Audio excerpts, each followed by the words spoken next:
This is LWT, now the Sunday match, live coverage of Charlton Athletic versus Crystal Palace. Your host for the afternoon is Jim Rosenthal.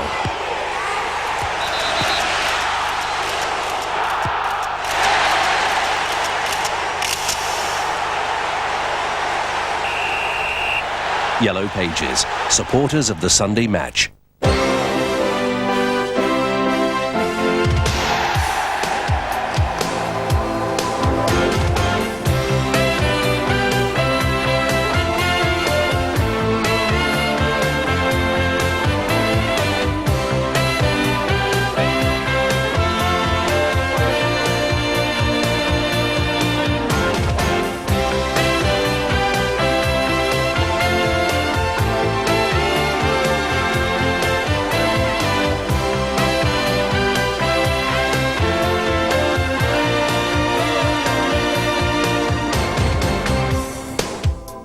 The Sunday match is at the Valley. Charlton are on course for the Premiership. Crystal Palace are the away day specialists. Charlton Palace, the kick-off 2:55. Charlton's whiz kids are showing no signs of cracking. The early promise of Bowyer and company has been sustained through the harsh winter. On our last show, Charlton turned it on in a superbly entertaining win at St Andrews. Charlton, with games in hand, are pressurising the leaders' derby. Holding on to their young stars is paying dividends. And Leaburn's right in there. They've got another one. At the moment, I think everyone connected with Charlton is having a good time, and I think they can be justly proud of the side they've got at the moment. Palace are searching for home pride. Bruce Dyer's goal made the point against Charlton back in August, but away, they're class. No one in the division has won more matches on the road. This is Freedman, and Pedic dives in. Danger here, surely, for Portsmouth. Hopkins has scored! Charlton's cheer earned Alan Kirbishley an extended contract. Palace's problems threaten Ray Lewington's position. It's a cruel game. Coming up shortly, all the goals. Southend United are in the hunt as well. They're fourth now. And we reflect on what could be another great escape for Lenny Lawrence, the Houdini man, steering Luton out of the relegation places. Hello, good afternoon. So then, Charlton were 66-1 outsiders at the start of the season. They're second in the table now, and they got a great chance of the title. Last time when Charlton were up there in the top grade, it was Lenny Lawrence who took them up and kept them there. And Lenny is with me today. Lenny, good afternoon. Afternoon. Now, Manager of the Month, for giving Luton a bit of hope when everything seemed lost. How have you done it? Well, there were some good players there, to be fair. A lot of experienced players. I mean, we've just altered the system a little bit, tightened them up a bit defensively. The players have responded very well, worked hard.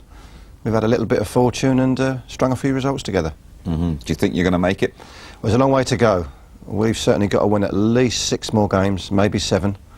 But obviously the results of the last 4 or 5 weeks have put us back in with a great chance. OK, thanks very much, Lenny. Well, let's taste the atmosphere there at the Valley. Look at the other end of the table. George Graham is working alongside Brian Moore this afternoon, and he's there with Gabriel Clark. Gabriel.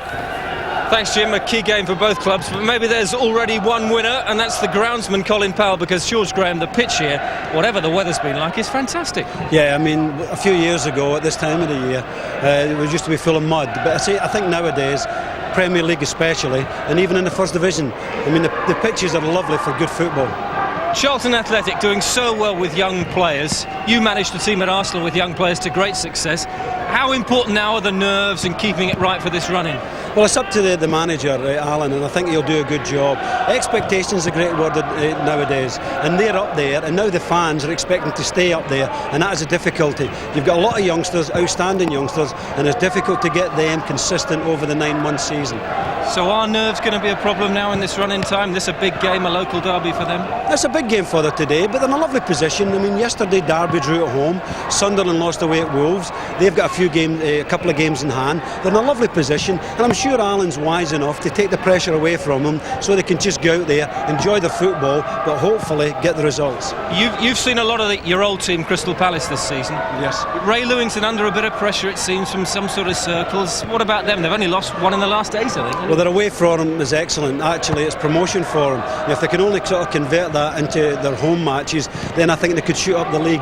Also, if you look at the number of games they've played, they've actually played 2 and even 3 games less than the majority of other teams in the middle table. If they can get a little run together, I think they could really climb into the playoff positions. George, thanks very much. Enjoy the game. More from the Valley coming up later. Back to you, Jim. Cheers, Gabriel. Thank you very much indeed. Now then, Lenny, I think they inaugurated you there into a little Charlton Hall of Fame they've got going round about Christmas time. But looking at the team that Charlton are likely to send out today, well, you know a fair bit about them, don't you? Yeah, there's a good combination of experience and youth there. I mean, the boys Stuart and Bowyer and Richard Rufus, who's suspended today, have come through, and Newton as well. Sean Newton have done extremely well, and there's some there that I signed. Go on, still tell us about your connection with some of the team. I mean, Mike Salmon we signed back in 1990. He's been a good goalkeeper for him. John Humphrey, I mean, for a long time he was the spirit of Charlton. He was. We had to sell him to Crystal Palace when we got relegated, and they've taken him back again this season. He's a great pro. And Carl Leaburn's been there a long time. He's 26 now, so he's got to be regarded as experienced. Paul Mortimer, the last thing I did was sell him before I left, and they've taken him back on a free, and he's doing it again. So, interesting times. OK. The teams are out at the Valley. Ray Houghton leading out the Palace. John Humphrey in charge of Charlton this afternoon. A lovely, bright afternoon. Settle back and enjoy the game in the company of George Graham. And first of all, let's say good afternoon to your commentator, Brian Moore. Thank you, Jim. Good afternoon, everybody. Let me, as usual, bring you up to date with the team news. First, Charlton Athletic. 8 wins in the last 10 games. Eyes ever upwards towards the Premiership. And now, as any manager would tell you, the added value of a settled side, except for one change today. Richard Rufus, their impressive young centre-back, is suspended, and Steve Brown, recently out for 4 months with an injury, replaces him. 6 of this side, incidentally, have made their way into the first team from the ranks of trainee. As for Crystal Palace, more troubled than their neighbours, it's true. A side unrecognisable now from the one that finished last season, leaning heavily on the experience of men like goalkeeper Nigel Martyn and Ray Houghton in the midfield. And now with a change in their attack where the 17-year-old McKenzie comes in to play down the left side. A referee today, it's Rodger Gifford from Mid-Glamorgan.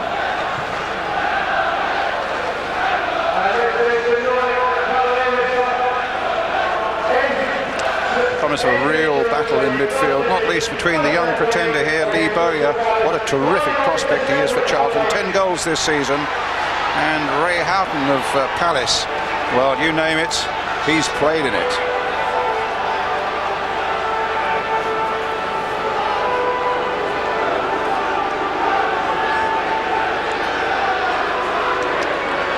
Good atmosphere here, not far from a full house.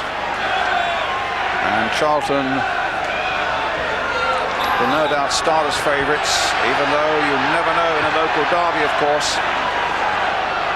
Looking towards that place in the Premiership. It's a big game really for both sides. Palace languishing far too near that relegation area. In fact, if Charlton win, they consolidate their place second in the table, just 3 points behind Derby County. And with a game in hand, that's Bowyer on towards Robinson. Challenge of Rodger was beaten, and suddenly Newton's clear. An opportunity here, and then he steps on the ball. Grant was well placed just inside the penalty area as well. Pitcher, a former Charlton player, getting a few boos from the Charlton fans here. Here's Pitcher again. There are the boos again. Edworthy can't key. Yes, he does just keep it in play.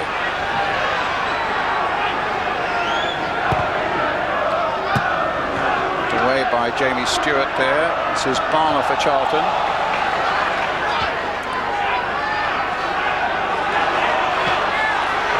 Long ball forward towards Grant from Mortimer. Davies hitting it high. Stuart getting it away. No foul there. Pitcher in very firmly. Now there has been a foul. And the referee wanting a word there with Darren Pitcher.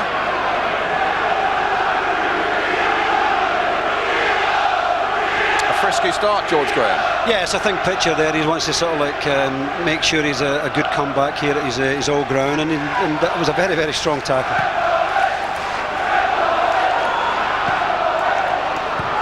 Pitcher getting it away, up towards Taylor.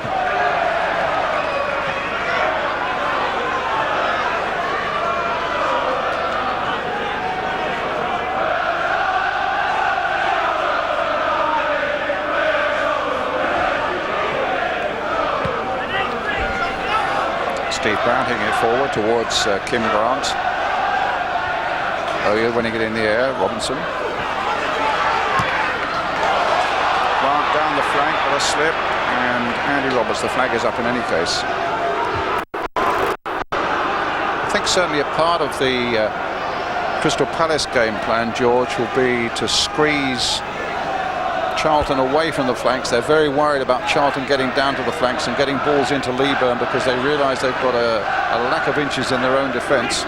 Well, both, a couple of things that fascinate me, Brian, really is the away records of both, because they're both very similar, and yet one team's sitting second top in the league, and you've got the other one, you know, in the bottom half of the division. So it's quite interesting. Away from home, they're both doing very well. Indeed. Houghton knocked in by Freedman, banged away there by Brown. Here's Leaburn. And I think the other point really is the two different systems. Charlton are using the old tried and trusty 4-4-2, with Crystal Palace using 3 at the back and more or less 5 in midfield.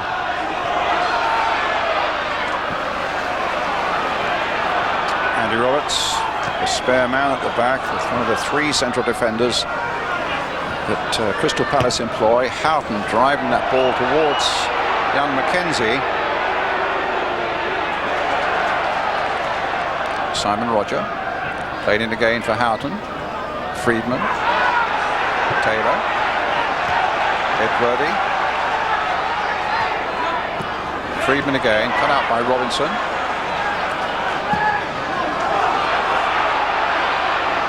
Davies miscued. Grant is giving them a problem. No foul. The game goes on.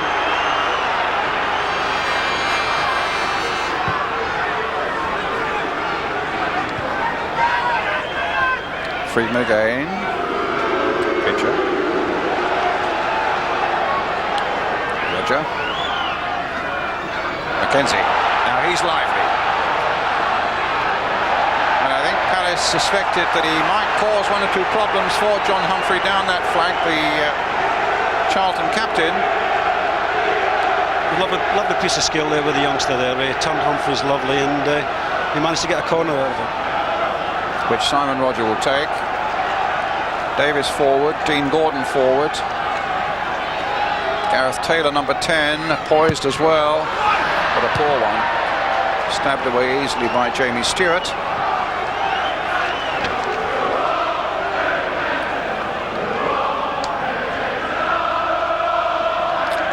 Charlton here on the back of 5 straight wins.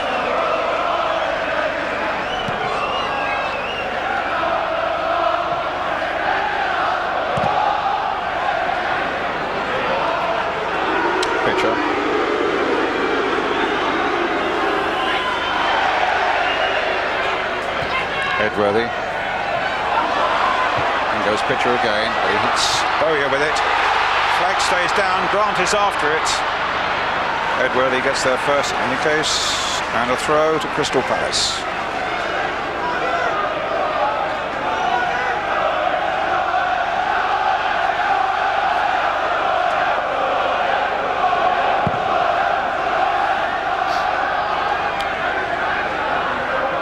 Done by Taylor.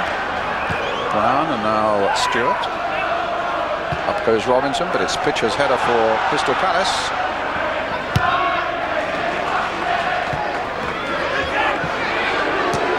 Pitcher again.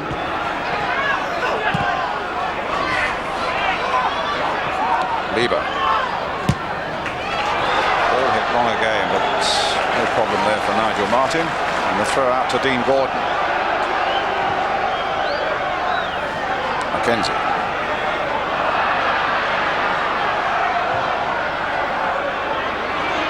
Grant. Humphrey. Came off the head of Gordon.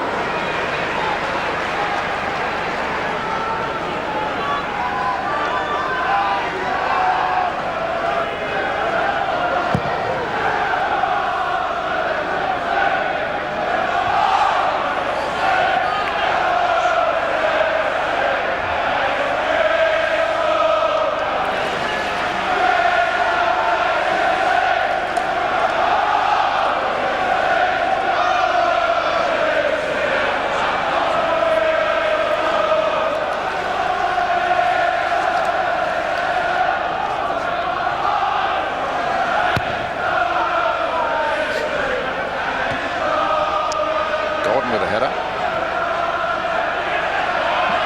Freedman.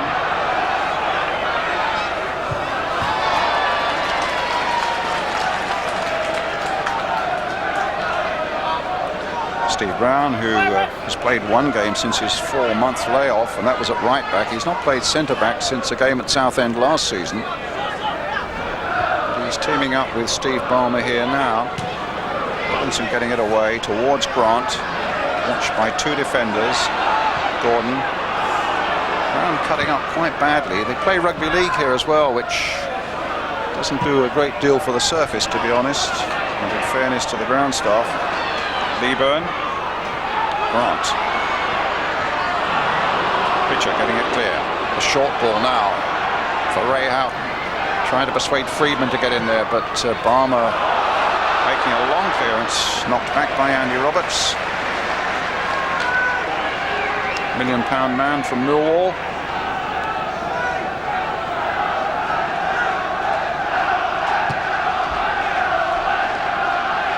Davies with a header. Humphrey returning the compliment. Pitcher.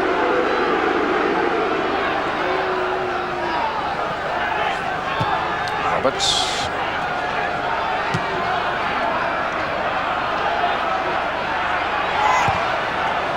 Balmer gets it clear.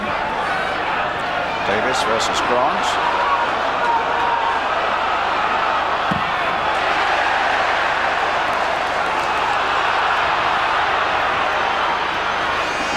Talked about Palace's good away form, and they're going to lean very heavily on that this afternoon. Last match was a drawn game at Barnsley. They've had 3 successive wins before that at Portsmouth, West Bromwich Albion and Stoke. And they've also had victories at Leicester and Sheffield United and in the league at Port Vale.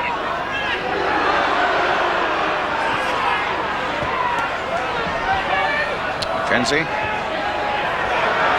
You certainly know from recent viewing on ITV on Sunday afternoon of the spirit of Charlton, that tremendous win they had at Birmingham 4-3 a couple of weeks back or so. Rodger now for Crystal Palace in the white shirts.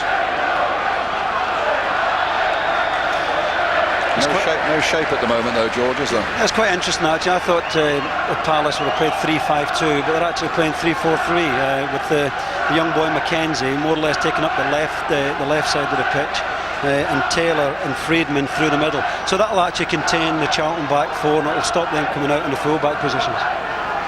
Well, it's one of the full-backs, John Humphrey, with the free kick for Charlton now. Put away by Dean Gordon. This one by Gareth Davies, but Bowyer's beaten him to it. Bowyer's shot, saved by Martyn.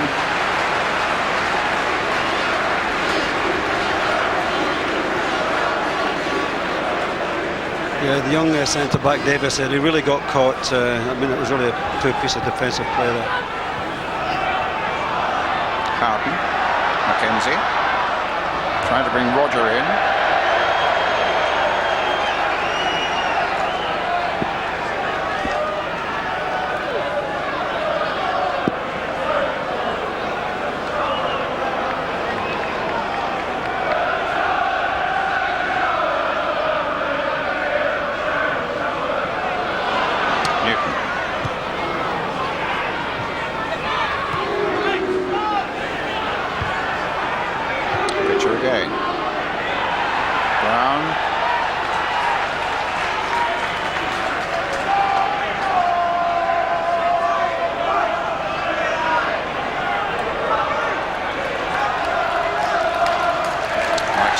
kick.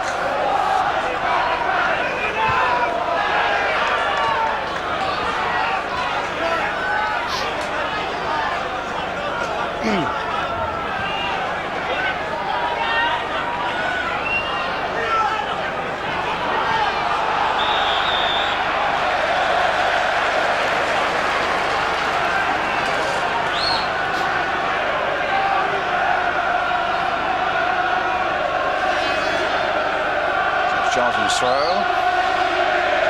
Oh, a free kick. Which Bowyer will take. Leaburn with a header, but it was charged down by Gareth Taylor and Mark Edworthy. Bowyer getting back.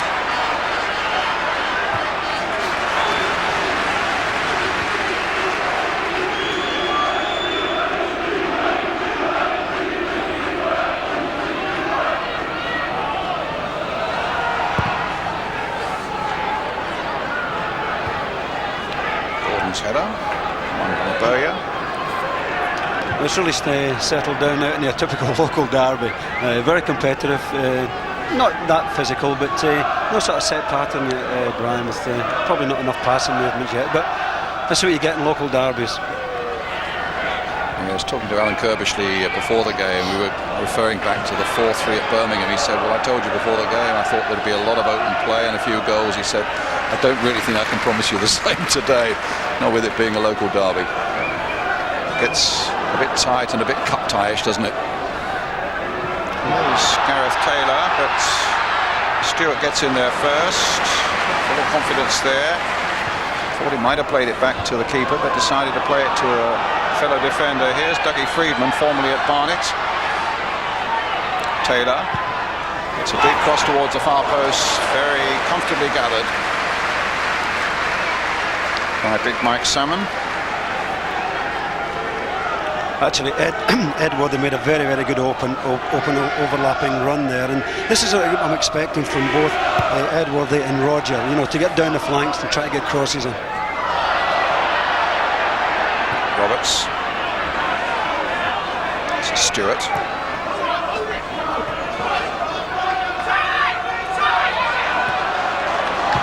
Trying to get it down the line, but it'll be a throw to Charlton. And man, Gareth Davies, once of Hereford United.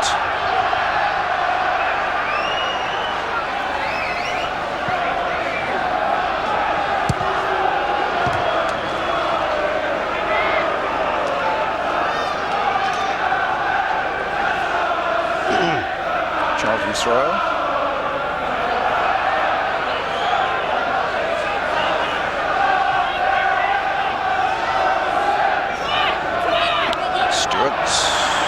Stopped by Edworthy, quarter of an hour gone.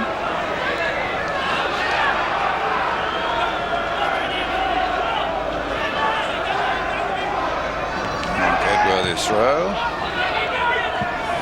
Only McKenzie up at the moment. And a long ball back from Sean Newton. Oh, well, that was a fairly extravagant bang on the volley and not a very effective one by Mike Salmon. And the cost in the end is a corner against Charlton. Yeah, I think the goalkeeper there had plenty of time to get it down and clear it, but he took a chance in volleying it. Pitcher, long range shot, poor one. Another shot. Oh, it's across this time towards Taylor. Okay. Alongside Alan Kirbishley, Les Reed, first team coach here. Incidentally, had a very disturbed night. His daughter Katie, who's 9, was whipped into hospital for appendicitis operation last night. Katie, wearing her Charlton shirt, I gather, is watching us today, and glad to say all is well.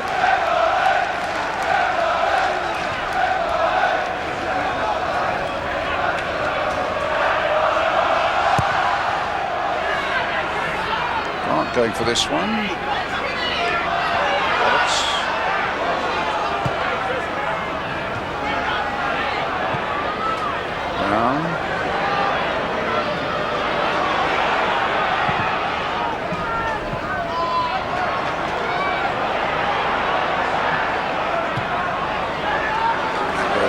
Salmon.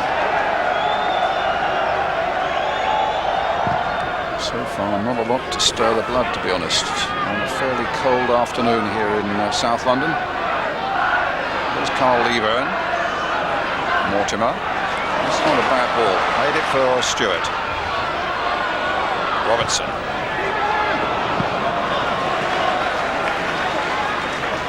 I think this is where Charlton can get a bit of joy down this left flank. I'm very impressed with this young Stuart. Looks really good, gives it, wants to join in and get some crosses in.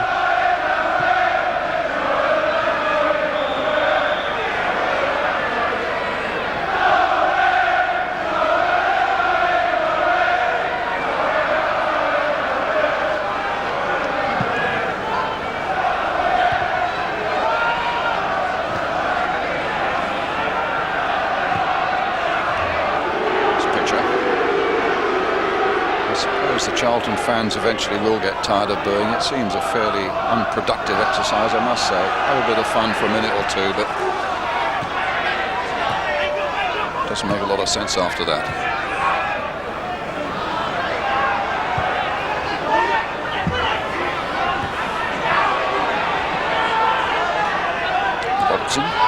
Robinson now to Mortimer. Leaburn chasing.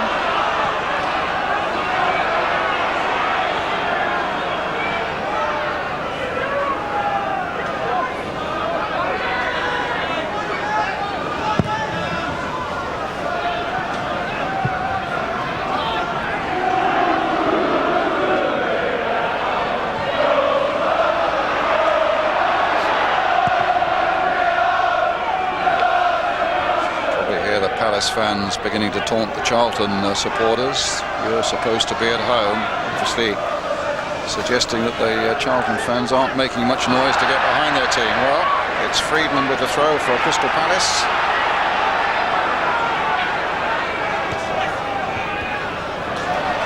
And it is a fairly low-key opening, to be honest. The Charlton side actually have scored 14 times in their last 5 games. Goals a game. Well, apart from the one shot the Charlton's had, the Palace actually away from home, they look nice and solid. The cross coming in there by Houghton, and McKenzie was just waiting for that to drop, and had it dropped he had an excellent chance, but in steps Sean Newton. There's a foul there by Grant on Gordon. That just wouldn't come down quickly enough for young McKenzie, George, would it? No, it was unfortunate actually, but young Newton actually did very well getting back. He did. Really did a tremendous job there, because that was a good opportunity. Edworthy, Taylor, thank you very much, says Leaburn.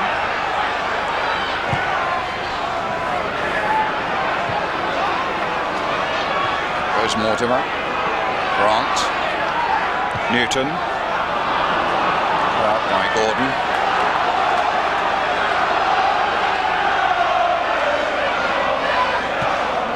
Edworthy towards Taylor. Balmer got there first. Edworthy again.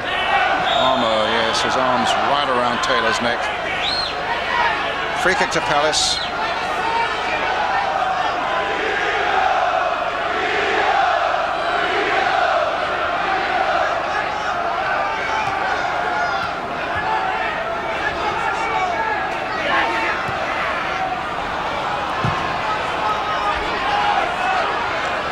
Davies beaten by Leaburn. Grant chasing, but Gordon's with him.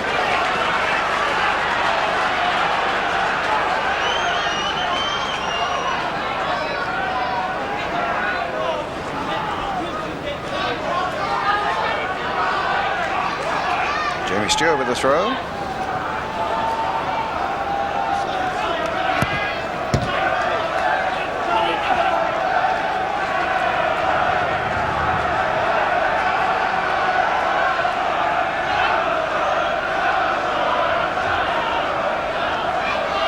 Mortimer. This is some good play by him. Okay. I think the reason, Brian, we're not really seeing a lot of shots and a lot of forward attacking play from Charlton is that particular reason, that they're not actually been allowed to build up from the back, because Palace actually have stopped the full-backs coming out, and it's making it very difficult to get some build-up going.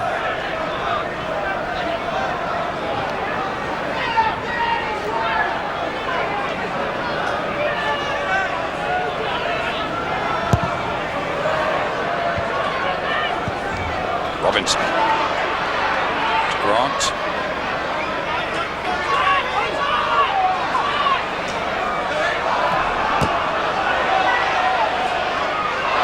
Nice turn there by John Robinson. Edworthy after him, and Edworthy certainly has plenty of pace about him, but they get the ball through to Grant, long towards Leaburn. And now for Humphrey, nodded in by him, knocked away by Pitcher. Mortimer.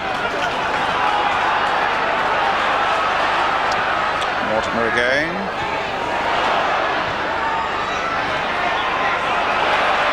Humphrey.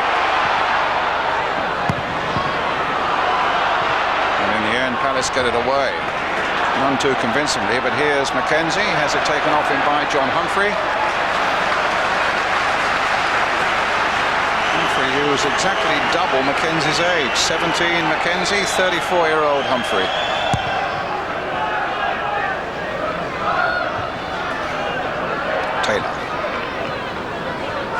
Mortimer, the space ahead. Goes it for Sean Newton. Bowyer. Grant trying to get in. An unsettled Gordon. Rodger's in there too. Grant trying to hold them both off. And in the end, well, he doesn't come away with the ball. Simon Rodger does instead. Finds Pitcher. In turn for Houghton, that busy stride of his. Bowyer's after him and flicked wide for Freedman.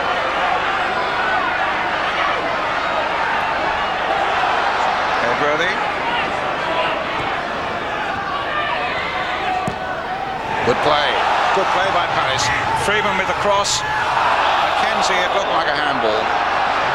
Yeah, that was very good play by Palace. I mean, this is what I expect, even down the left wing. I think you could even do it more down the left.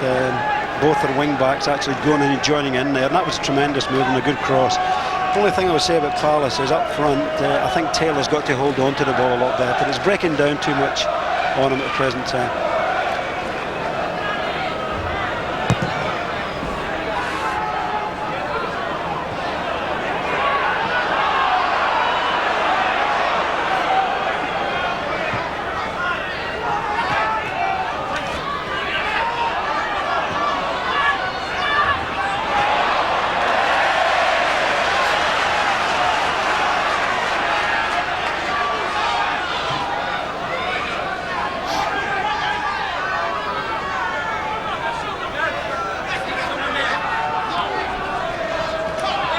Leaburn. He's wriggled away from Davies there. He's found Robinson. Well, the crowd weren't happy with that. Freedman, who's looking lively. Taylor's in the middle. McKenzie's in the middle. It wants a good final ball, and Freedman couldn't find it. Again, a good move down the right flank, but the actual end product, the cross, was really poor. I think they should have just driven it across the goals, and hopefully young McKenzie should have got on the end of it. I watched them on Friday morning, and they spent a lot of time driving balls across the box as well, driving them low across, and that such a ball then might well have produced something. Oh, but this might produce something for Charlton. Stuart.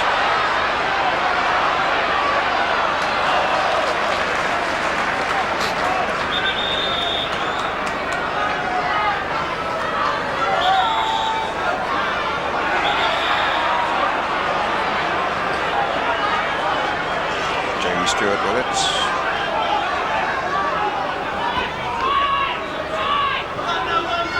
Robinson finds Leaburn.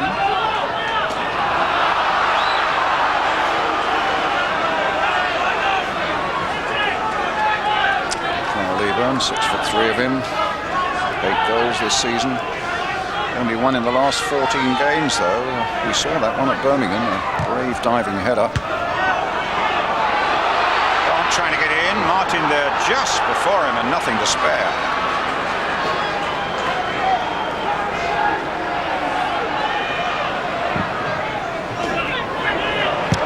Ball by Gordon for Freedman, knocked back for Edworthy.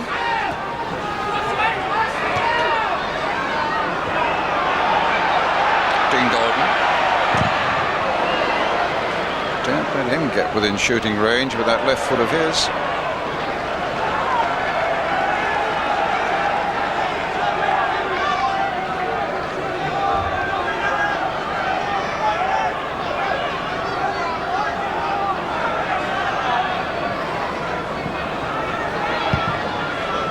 Steve Brown away towards Leaburn, the lone figure in the red shirt.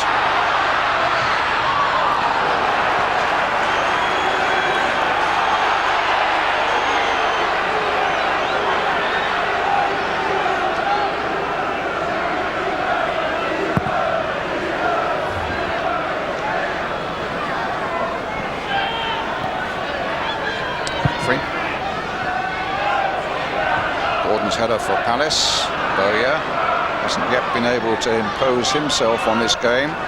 Mortimer, who's begun to do so. It's Martyn getting there before Robinson.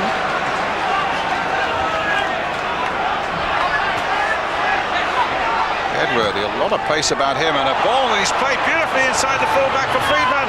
Oh, and just behind McKenzie, and just too far ahead of Taylor. But a super bit of play by the fullback, Paul Edworthy, in the first place.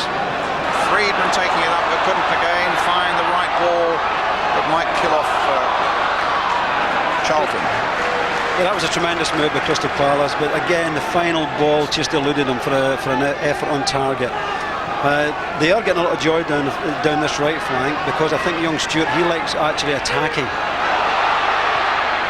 But he's been asked questions about his defensive duties today.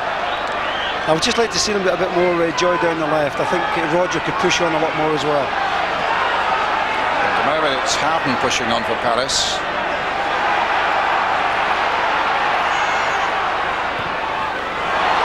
Right now towards Pitcher. Well, McKenzie was waiting. Salmon got down first. Here's the cross that we saw just a moment ago. A lovely ball by Edworthy. Inch perfect inside the fullback for Freedman. But then a pass that dissected the two players who were coming in. Actually, Palace are having the better of it, aren't they, George? Well, actually, they're doing very well. It's just actually the final ball in the attacking third that's letting them down. And as I say, I think they could hold it, especially Taylor, could hold the ball up a lot better. At the moment it's Mortimer now for Charlton. Okay. I still think Charlton have not come to terms with playing against us three at the back, and they're finding it a bit difficult. They're not probably getting the time that they normally use on the build-ups. Right, let's have a word with Alan Kirbishley. Alan, early impressions, you've been making a lot of notes down on the bench. Well, I think that obviously Palace have settled a lot better than us. I don't know if we're weighing up in the atmosphere or the fierceness of the game, but we haven't settled down yet. And it's shown their passing. We're taking one touch, two touches. Not really controlled any passing we've done so far, and they've settled down and they've got their passes in, especially in midfield, and they're causing us one or two problems. So the idea is to settle down in midfield, really? We've got to settle down, and I think our midfield's got to get nearer Cole Leaburn and Kim Grant quicker. That's one big part of our play, and it hasn't happened so far. I'm sure it will. Thanks, Alan. Thanks to Alan Kirbishley. We look then for Charlton to settle down a little bit, particularly in the midfield. Really echoing just what George was saying a moment ago, that Palace have settled the better of the two sides. Balmer with his free kick for Charlton. Taylor's in there but didn't really get a clear header on it. Robinson getting to the byline. Claims it was a corner. Must say, from my angle it looked as though it came off Ray Houghton, but Rodger Gifford said no, goal kick.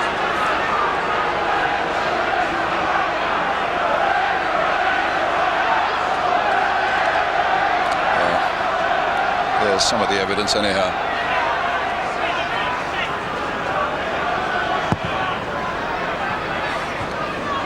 worth getting too worked up about whether it was a corner or not, though, I suppose. But John Robinson was very aggrieved. He won't be now because, well, they get a free kick, Charlton, and Ray Houghton kicking the ball away behind, fortunately for him, behind the referee's back. Stuart Balmer's free kick towards Big Leaburn. Robinson trying to get it by the byline, and some attention for Carl Leaburn.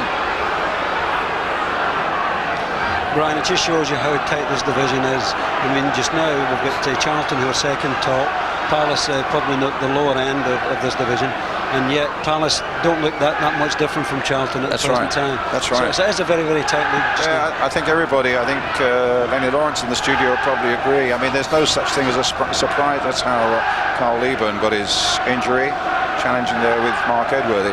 There's no such thing as a surprise result in this division anymore. Because there's quite a few famous clubs in the lower half of this table.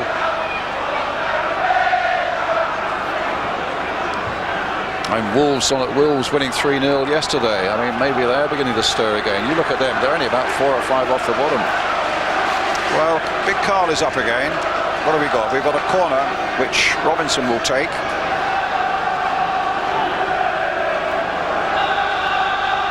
Leaburn is one they'll look for. And in fact, it's Bowyer! Knocked off the line.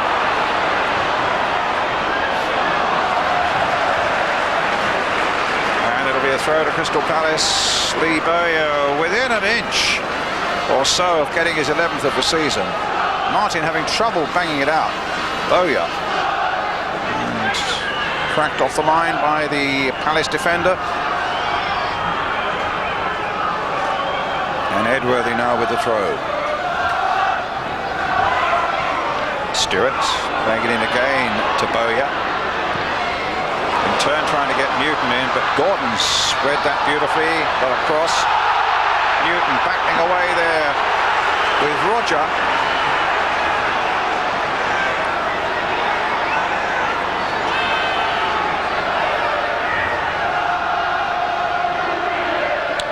Sean Newton. John Humphrey hitting it in low. Came off Kim Grant, goal kick. And Kerbishley, who's just signed a 2-year extension to his contract here at the Valley with Les Reed.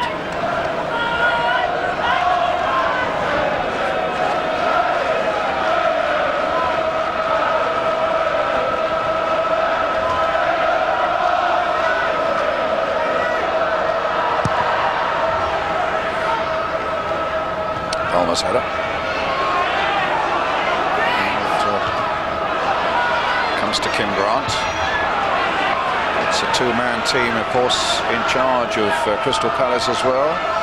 Ray Lewington and Peter Nicholas.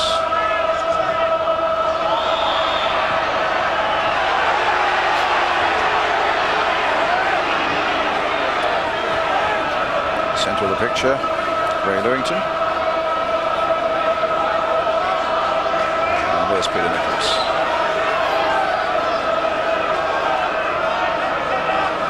Lee Bowyer with the free kick then for Charlton. Oh, what a bad one. It was quite interesting actually, Brian, that to hear Alan say that he's got to get a hold of midfield. Saying that, the 2 wide players, it's very, very difficult for them to get down to the touchline and get crosses in because they've been matched so tight with the wing backs of Crystal Palace, so they're not actually being able to get the ball to their feet. That clearly, as I was saying at the start, as a part of the plan of Crystal Palace, they were so fearful of Palace making, of Charlton making good moves down the left-hand side and feeding this big man in the centre, Carl Leaburn. Well, up to now, their game plan's working because the Charlton wide players are not actually getting in the attacking third at all because they've been very, very tightly marked. Well, Leaburn's chasing. Roberts is there first.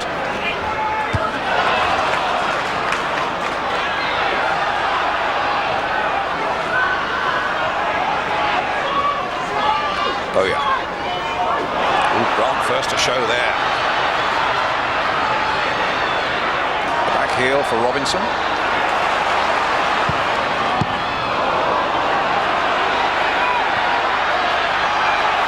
And Freedman wriggling away and coming away now with some pace. McKenzie's made a run across him.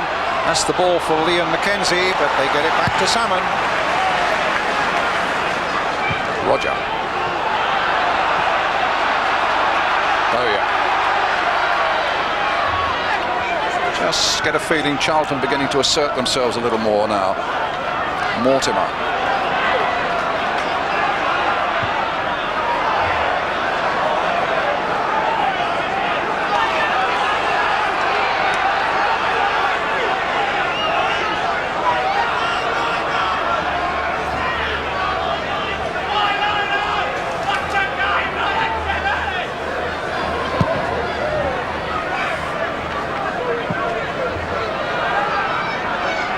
If you're regular viewers of football, when it comes from Charlton, you'll find, no doubt, that you understand that we've moved house. We've moved from one side of the ground to the other. So we can now get a fine view of that splendid new stand here at the Valley.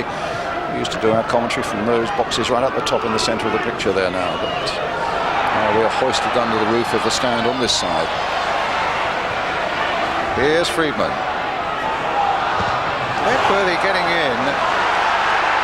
Again, another very good move down the right-hand side by Edworthy, and he's actually causing a lot of problems to the Charlton back four. I still think if Rodger did it on the other side, yes, I think Crystal Palace would be delighted. They've got to get down those flanks and get the ball in the box. It's Houghton with the corner. Played deep towards Taylor. Stuart and Newton between them have got it away, but the whistle's gone for an infringement and a free kick to Charlton.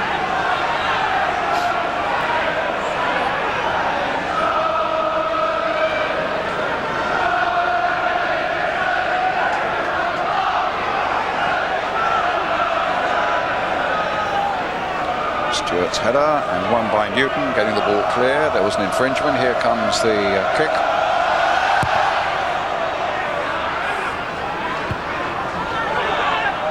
Taylor.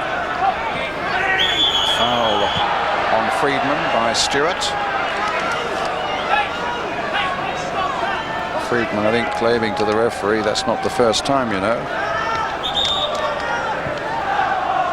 And Pitchett in a bit of trouble. Referee leaning, looking, he's got some blood coming from a wound behind his right ear, I think it is. The game is a bit stalemate just now, and I would think Crystal Palace are more pleased than Charlton. I mean, Charlton today, they're at home. Good result today, 3 points, and keeps them right up there in the top three. But as I say, I think the Crystal Palace managers will be more than happy with the performance.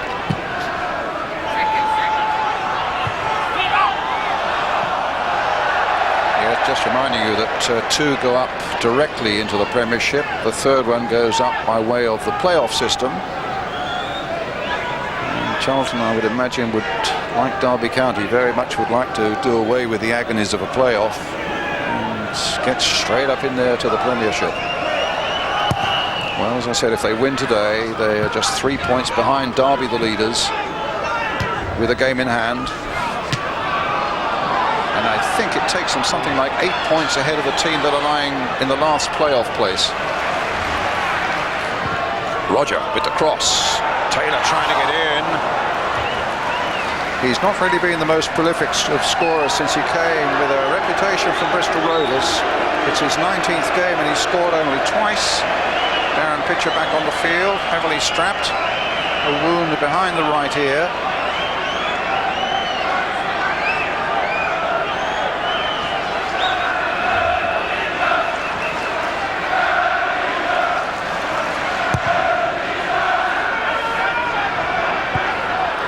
Davies in with a header.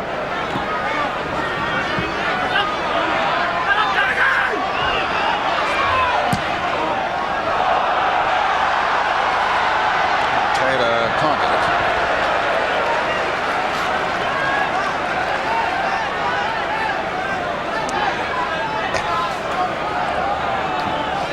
One of our regular viewers, George suggested it might be a sweeper.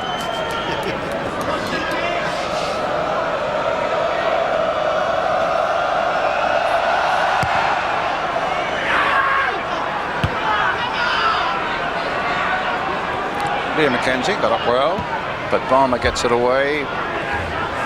Some length. Pitcher playing it on. Down goes McKenzie. It was a foul by Humphrey, but an involuntary one, it seemed to me. Free kick nonetheless.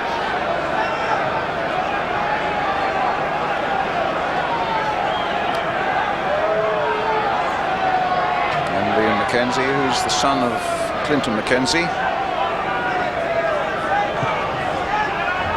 former boxing champion. Up goes Graham Taylor. His dad was European and British light welter champion. Scored 1 goal for Palace, and that was on his debut in the Coca-Cola Cup game against Southend. But he can be a really lively little handful. I suspect that he might unsettle Humphrey today, but he hasn't really done that as yet.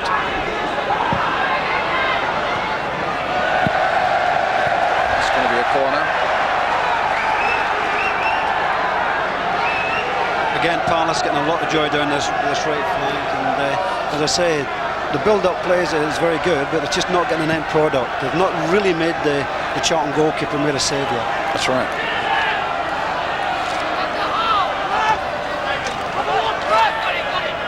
So Rodger with the corner. Loaded in towards far post. Bowyer with the clearance. Only Grant is up, but that's going to be a throw to Palace.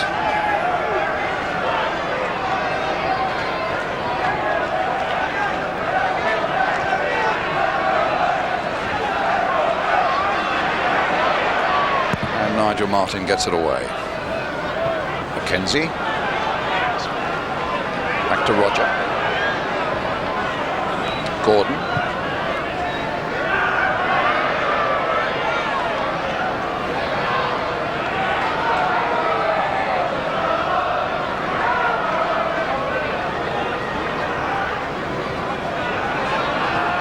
Offside.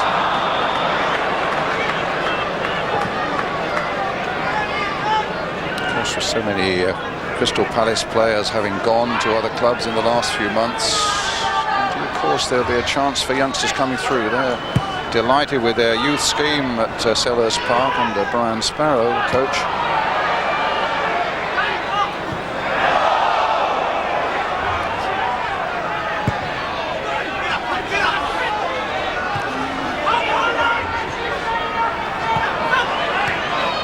Freedman. Mortimer getting it long again. Can Leaburn get on the end of this? No. Roberts very secure back there, supported by Gordon. Pitcher. McKenzie's after it. Oh, and this time he's got the better of the defence. Now what sort of cross can he put in? It's a very good one, and Balmer got it away with Taylor closing in. And now Newton. Challenged by Roberts. Grant. Roberts again. And in the end, Palace find Mark Edworthy.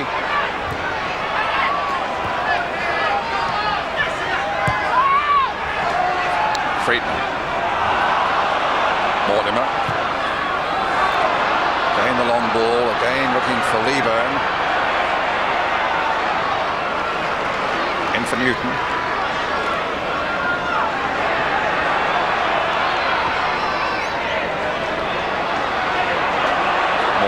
Long-range shots, cannoned off at I think it was probably off Grant.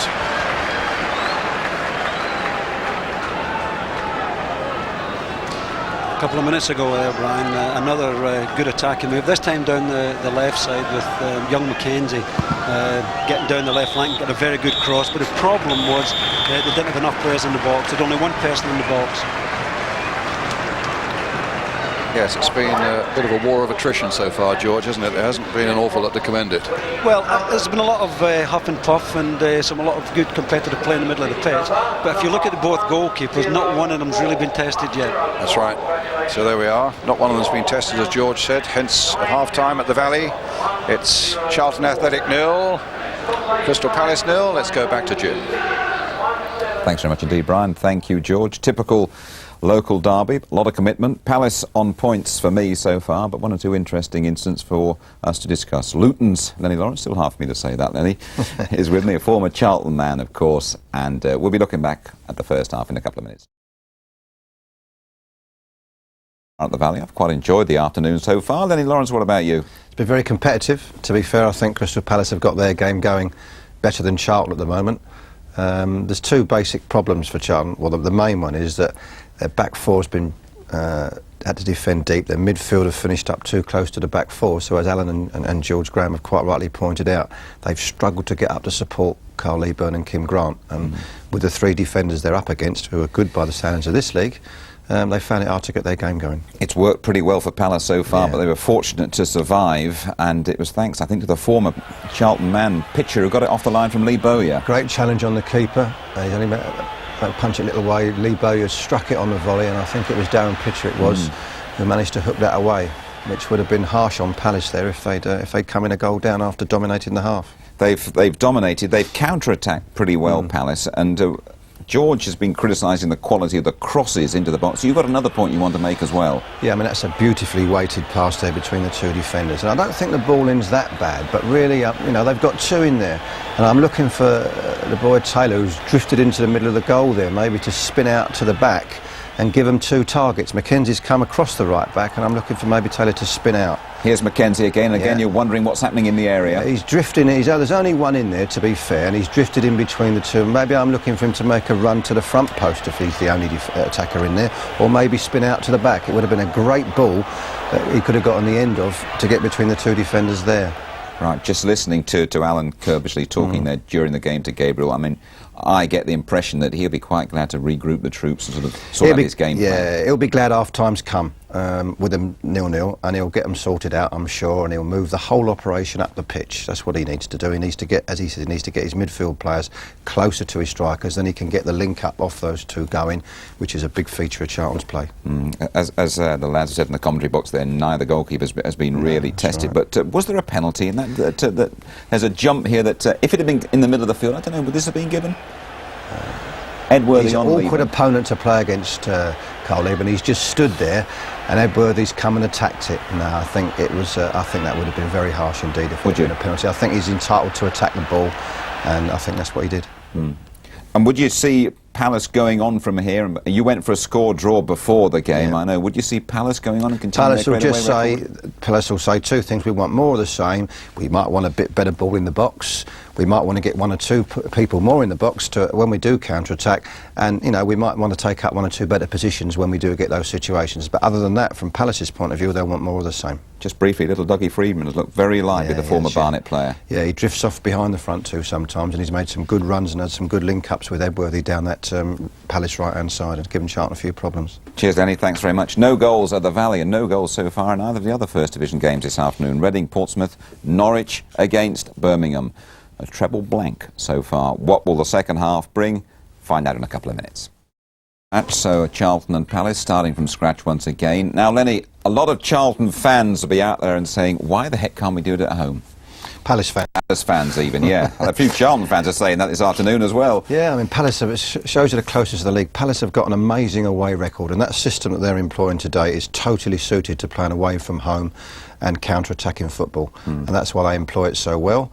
And that's why they've won 6 away games. Now, at home, it's been a different story. They've not been able to employ it to the same good effect. And I think I'm right in saying that their fans haven't seen them win at home on a Saturday since the opening day of the season, which is phenomenal considering it's February. And they've only managed 2 home league wins all the season. If they could put that right, they'd be at the other end of the league. Well, one fella, we see him there, knows all about the Palace defensive system. It's their substitute this afternoon, Tony Gale, and he is there with Gabriel.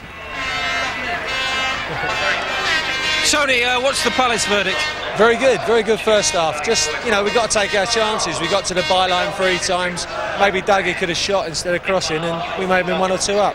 What about you? Are you finally going to get a league game with this? Look, you joined it this season. You haven't played yet in the league, have you? I hope so. I got injured at the start, but I mean, they're going very well at the moment, so there's no reason to change. But, you know, I'm ready now, so that's the main thing.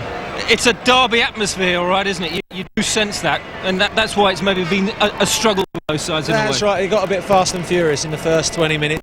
But once we settled down and started to pass the ball, it was a bit better for us. Presume you'll be happy if you're not used? Yeah, my feet are freezing at the moment, so yeah. Thanks, Tony. Let's get back to the second half. George Graham and Brian Moore. Cheers. Thanks, Gabriel. This is not the only feet that are freezing. It's hard to think of the sunny weather that's going to come up in Atlanta in the summer with the Olympic Games, but they actually had a collection here for the British Olympic Association, sponsored by Midland Bank. Today, the ladies were around here with their buckets. I hope getting plenty of cash to send our team to the sunshine of Atlanta.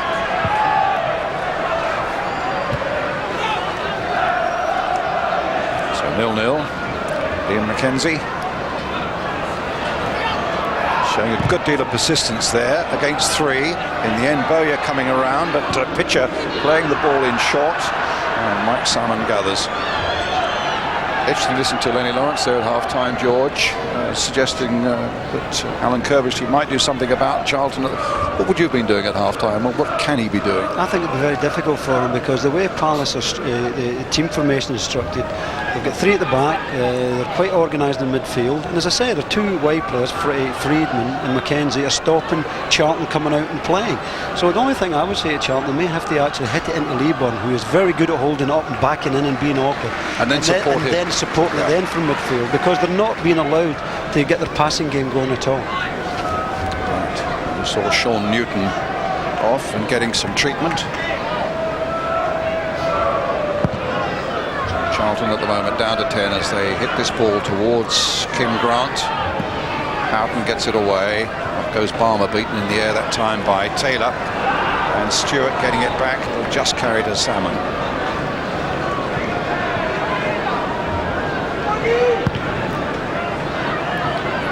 Long again towards Leaburn, 6'3" of him. Almost for a moment came into the path of Mortimer. It'll be a Charlton throw. There's one thing about Leaburn, it does, if he's not holding the ball up, it really makes it awkward for centre halves, and they may get something from that. Newton's okay again, back on the field. Okay.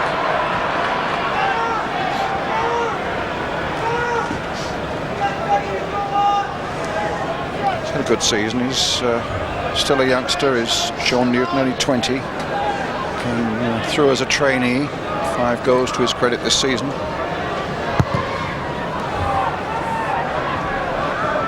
Just a little touch there by Taylor, but Stuart getting it away for Charlton. Mortimer hitting back towards his own goal. Thank you, says Freedman.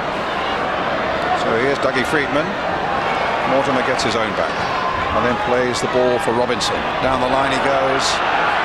But Roberts is across there. It'll be a throw to Millwall. Roberts, of course, a former Millwall player. Throw to Palace.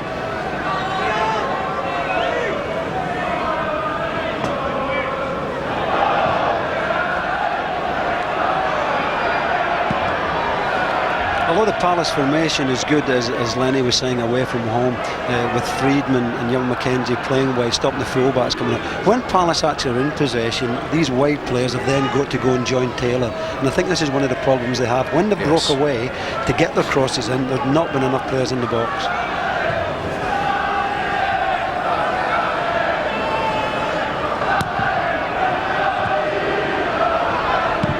So when Edworthy comes forward, for example, it's the job of Freedman then to get in alongside Taylor. In the meantime, it's Davies getting the better of Grant. But then taking a little too long, but still finds Pitcher into the path of Houghton.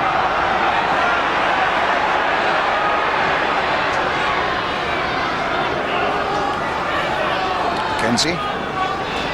Rodger playing it in early.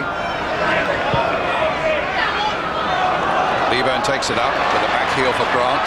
Mortimer cruising through the middle for him. Robinson going outside. This is Robinson with Edworthy after him. And the Palace fullback again gets away with it. Touched on by Houghton. Here's Freedman. Stopped by Balmer.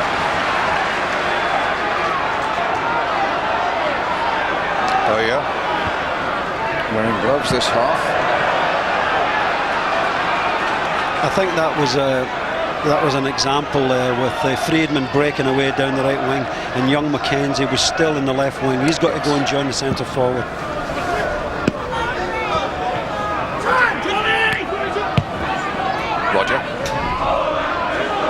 Mortimer. Oh, either way, ref.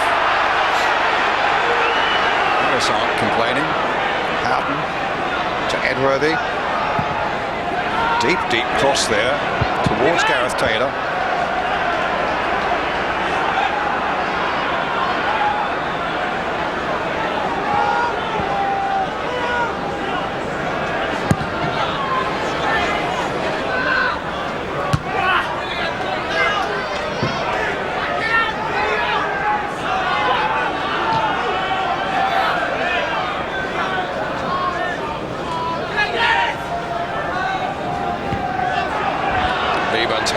In for Sean Newton. Knocked away though by Rodger. Pitcher shaking off Bowyer. Bowyer stayed down. Whether he just caught the back of Pitcher's boot or not, I don't know. Houghton shot way wide of the mark.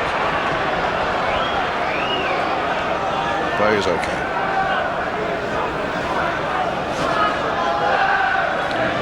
Again, another good move from Palace, but again, unfortunately, not the end product. I think I've seen him score since that wonderful goal he got in the Giant Stadium in New York against Italy at the start of the '94 World Cup. That's one he'll always remember.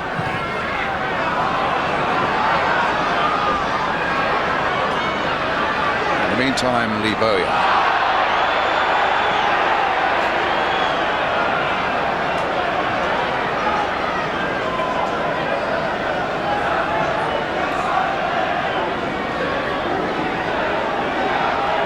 Jamie Stuart with the throw for Charlton. To Leaburn again.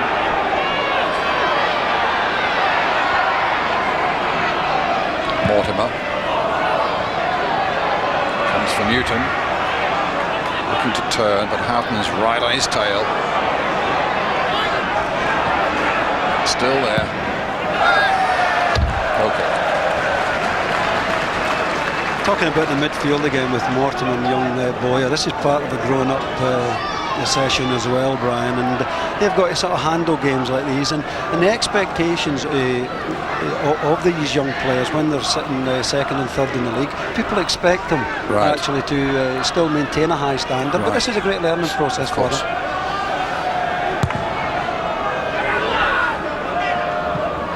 It doesn't help them that people in my profession keep putting £4 and £5 million price tags on this number 11, for example, on the ball at the moment. That just adds to the pressure, but it's a part of the game that he's going to have to learn to live with. Correct, and he'll learn a lot, I hope, today from playing against somebody like Ray Houghton, you know, who's very experienced. There, the two of them clashing well. That wasn't quite. I didn't mean learning to do those sort of things. Well, the rest coming across to have a word. I think probably that caught him in a very unpleasant and painful position, and the stretcher's coming for him. But it seemed to me a clumsy challenge more than anything else, George. Yeah, Ray's not that type of player, and here we tell him we could be learning things from him, but I'm sure that's not the type of thing he wants to learn. Here we see it again. Yeah, he just went right through, caught him with the knee, didn't he? Caught him with the left knee.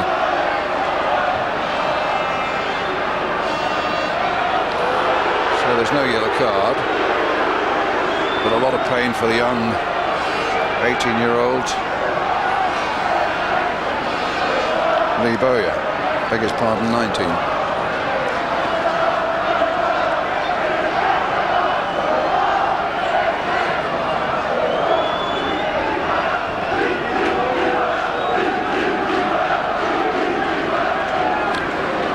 As Lenny said earlier, I mean, Palace is away form, and we've got to sort of take that into account, and that is as good as anybody in the division. That includes the boys at the top. Yes. So really, this shouldn't become as a surprise to the viewers. You know, what I mean, they have got a great away record, and that's why they're, you know. Well, it's Balmer with a free kick, floated towards Leaburn, taking on his chest. Robinson playing it in, and Jamie Stuart getting a header in there.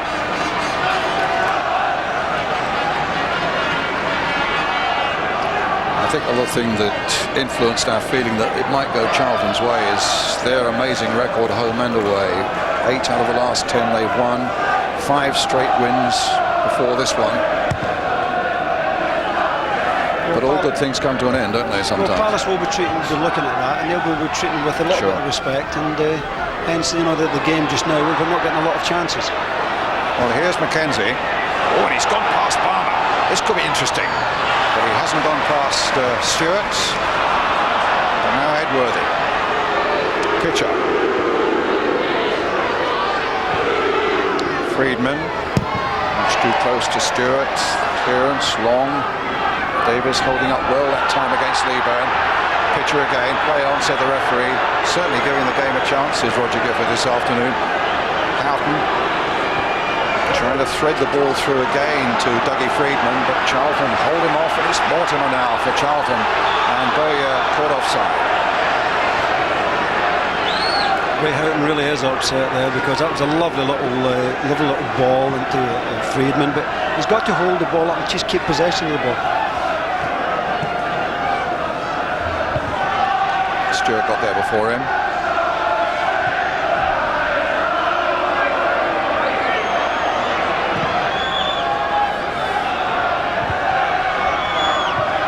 Edworthy again. Steve Brown at the header for Charlton. To Big Leaburn. Bowyer. Grant's after this. Might get there first. Oh, that was a good challenge by Davies. Once or twice today, I must say, Gareth Davies has looked a little on the raw side, but that was an excellent piece of defending there, and of late he stood up really well against Leaburn too.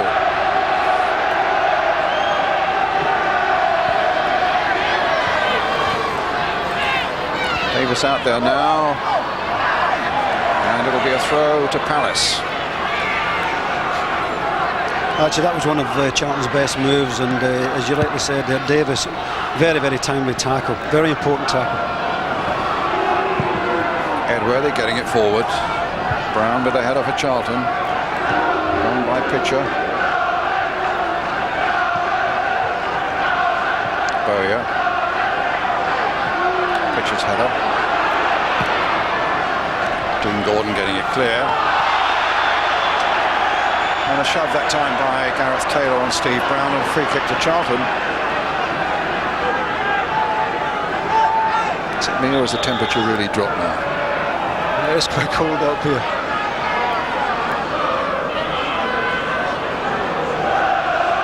It's John Humphrey with the free kick. Leaburn didn't get ahead to it, but Gordon did.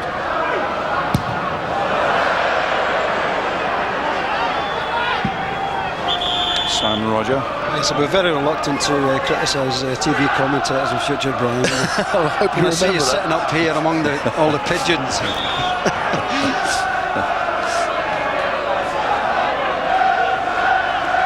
Throw to Charlton. John Humphrey with it. Humphrey again, turning the ball in. Grant. Now, can he turn this one back? He's got people waiting in the middle, including Leaburn now. Andy Roberts held him at bay. Taylor. Edworthy.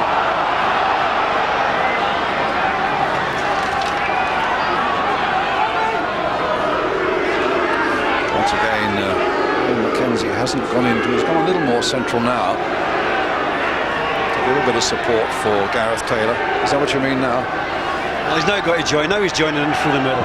But again, you know, he keeps on breaking down in that important attacking third of the pitch. The ball is long. Grant is onside. Leaburn supporting him. Charlton looking for this opening goal. Find Sean Newton. Humphrey's gone on a run. Well, that was goal bound, and it hit Bowyer. This was gone.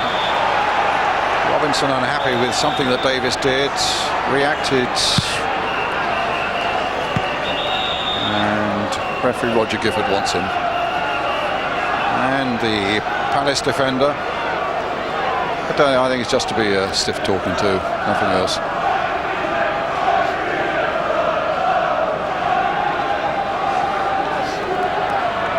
That was a good break by Charlton, but it just shows you how keen and enthusiastic young McKenzie was there and getting back and actually making a tackle. Did very well. Martyn with the free kick for Crystal Palace.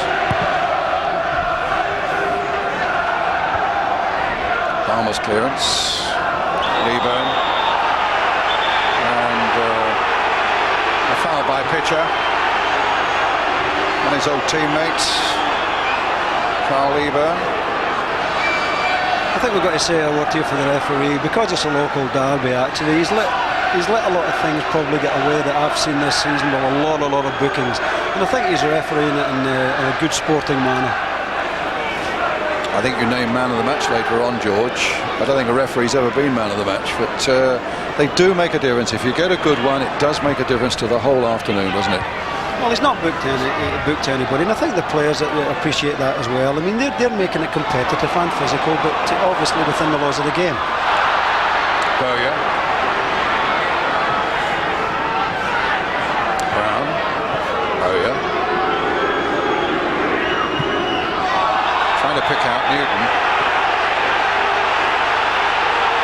But he's gone down, and a yellow card for Gareth Taylor.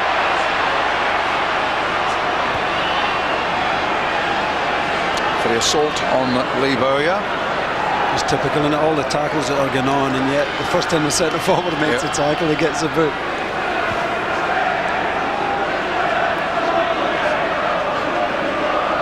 We are again.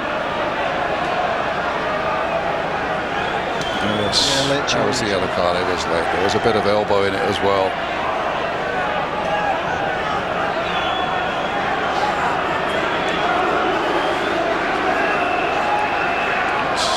Freedman. A free kick to Charlton. John Humphrey with it. Floated towards Balmer, actually. In the end, it was driven by Robinson well wide of the Crystal Palace goal.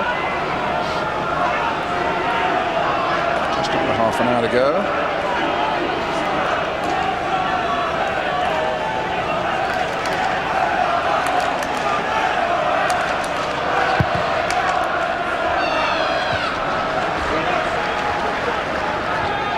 Pitcher, McKenzie, Taylor, and the Palace throw.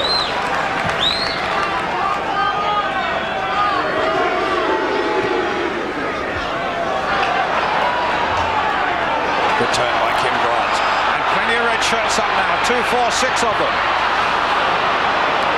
But Ray Houghton was back there, controlling things for Crystal Palace in midfield and defence.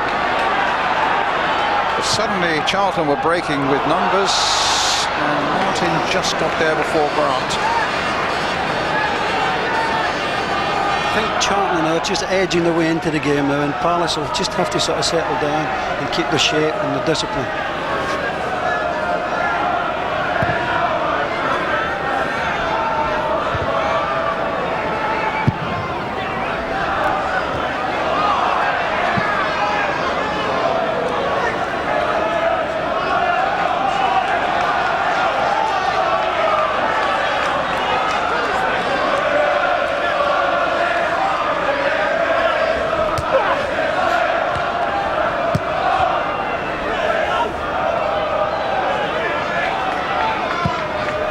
Stuart.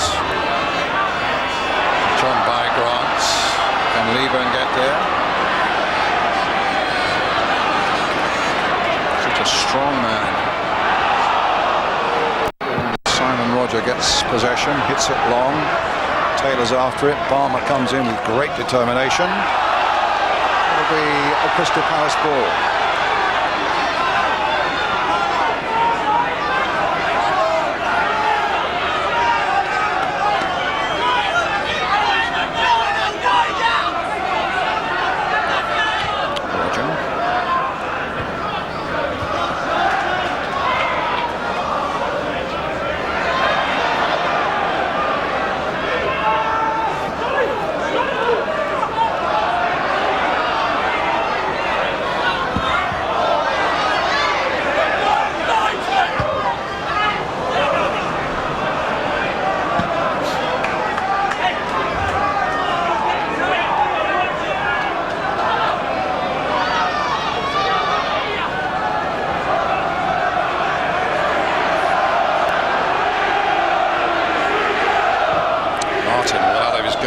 Gets it long towards Gareth Taylor. Bowyer there to take possession for Charlton. It's Newton with this one.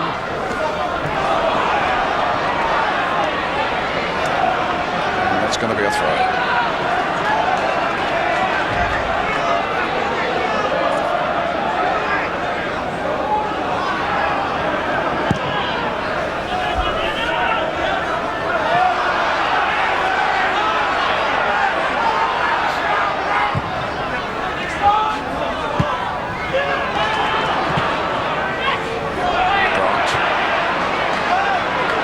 Stuart. Balmer. Touch through there for Kim Grant. Bowyer will pick it up again. Newton. It's a good ball. And look at the run here by Bowyer. That's an excellent run by him. And in the end it was Roberts who came within a foot of putting it into his own net. But that was made by the run of Bowyer. And the cross here that's turned away by Roberts for the corner. There's a nice little couple of combination passes here. And I love the little run by Bowyer. Bit of good ball and very dangerous.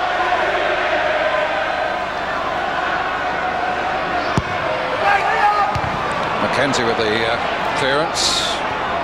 Helped by Houghton. McKenzie again. Oh, that fell nicely for him. Some good skill.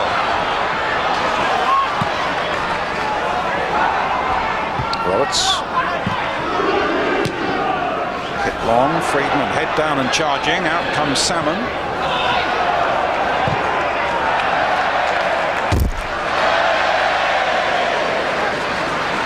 Young McKenzie actually showed throughout the game a lot of nice touches, lovely youthful enthusiasm, and I think there's a lot to come from this boy in the future. Yeah, I think Palace feel the same way. He's still only 17.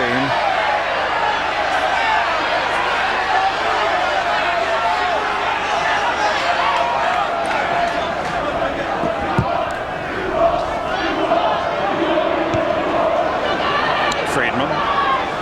Bowyer playing it wide. Stuart down that left side. Grant is making a little run for him. So too was Mortimer. Balmer.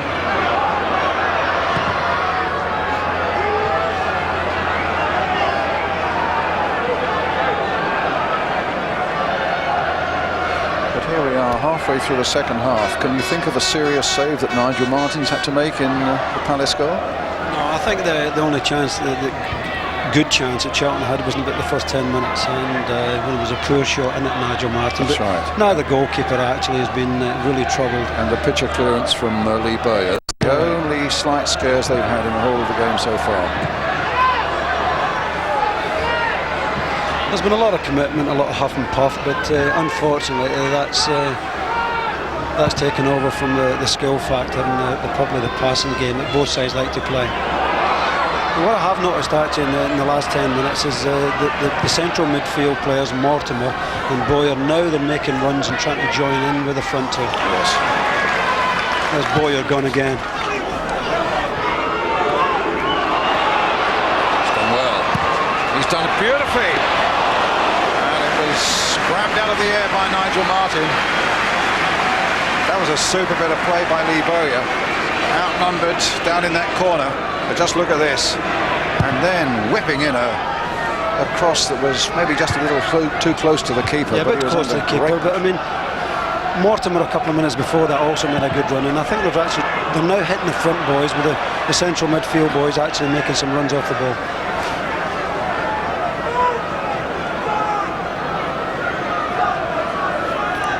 They've stuck pitcher very closely onto Bowyer now, and Houghton is watching Mortimer.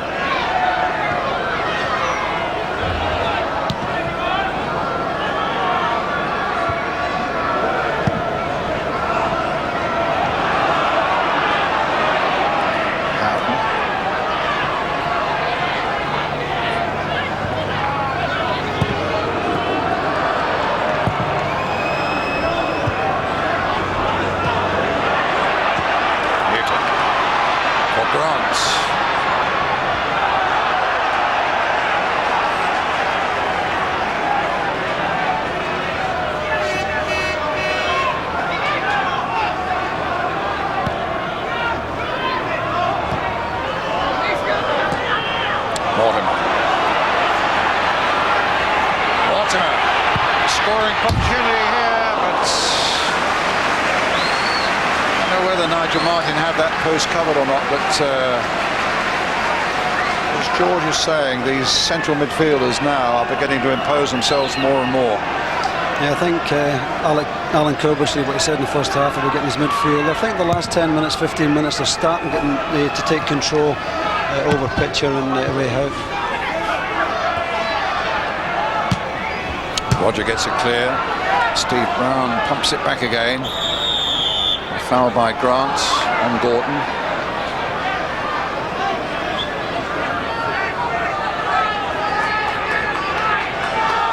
A little under 20 minutes left. It could be a long 20 minutes for Crystal Palace.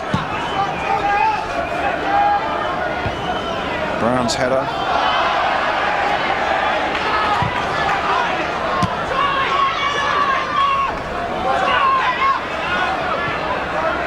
Brown holding it up.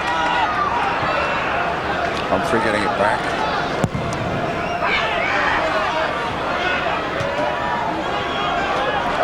The central midfielder again, Mortimer. Well, he's lost it, but Bowyer was there to pick it up again. Jamie Stuart with Robinson outside him.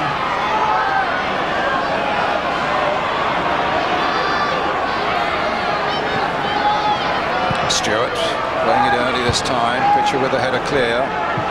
Taylor. Mortimer. Grant couldn't get a touch, neither could Leaburn.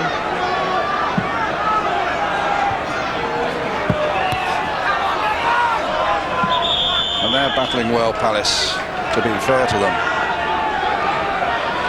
Well, they're now being tested. Charlton now pushing forward a lot more, and I think they're getting more involved in the game now. And they're pinning Crystal Palace back now.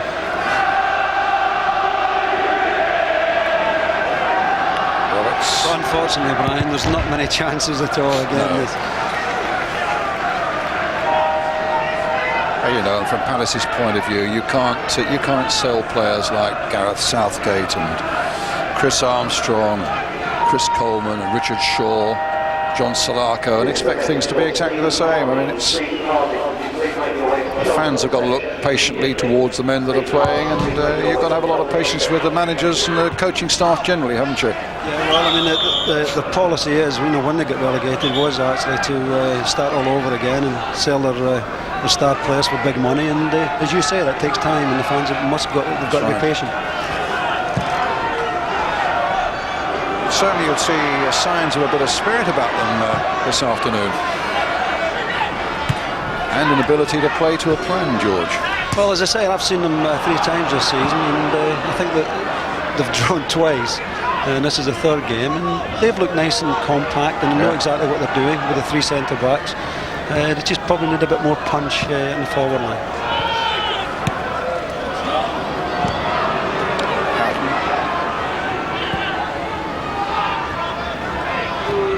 It's Pitcher.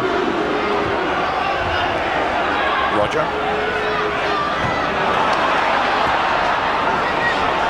Bowyer. Good composure. Oh, Robinson's away. Will he get there first? Martyn's out of his goal for a moment. If he can get it across, there is support from Leaburn, Bowyer and Grant. Unfortunately for Charlton there, Brian, they were probably against the fastest defender that Crystal Palace have got, Dale Gordon, and he was really motoring there. Here's Houghton.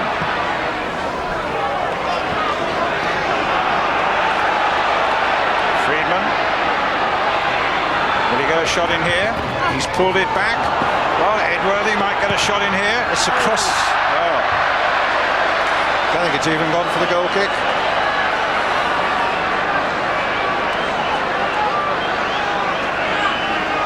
And that was a great opportunity for Palace again. I think it was his first touch let him down. He was in 2 minds. He should really set himself up for a much easier shot on target. And I think that look says it all. Every bit. Palace bringing on Bruce Dyer. I think young McKenzie's going off. Yeah, he actually must be pleased with himself. Yeah. There's a lot more to come to that young boy yet. Bruce Dyer, who scored against Charlton at Selhurst in August.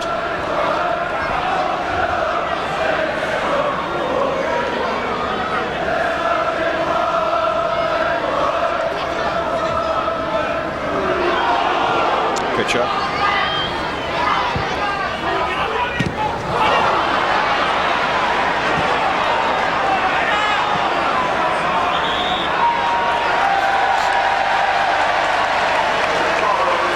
Whyte coming on for Charlton now.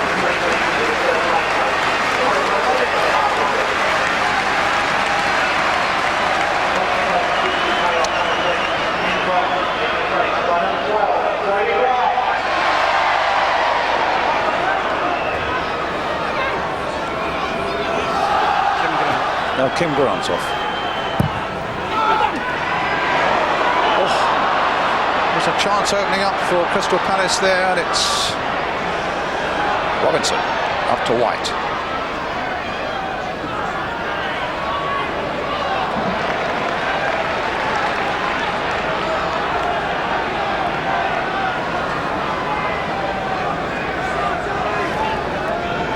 I think the game today just shows that both defences really were on top, and both sets of forwards really have not come up with the answers against them.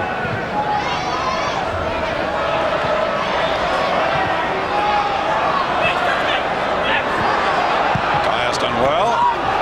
My goodness, that just needed a little a poke there from Taylor.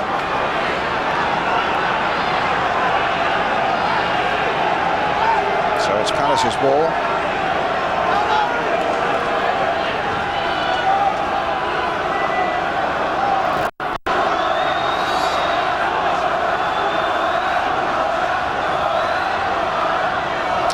Houghton will Dane take it.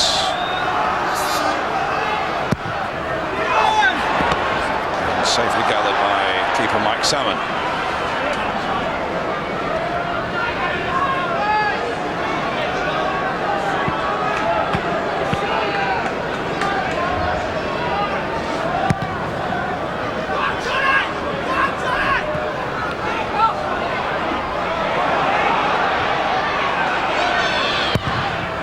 Banged away there by Martyn towards Bruce Dyer.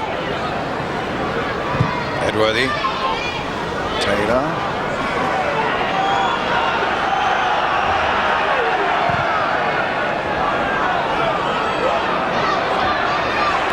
Well, David Whyte's in here now. No, former Crystal Palace player himself, of course.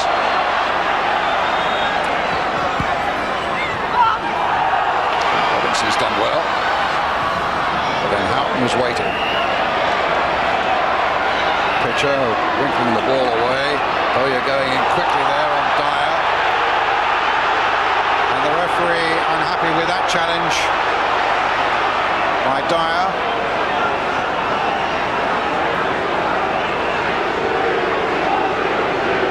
And that will be a yellow card.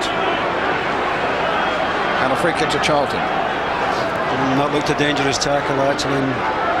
I think a yellow card is in a way looked reasonable. It could have been a red one, I think.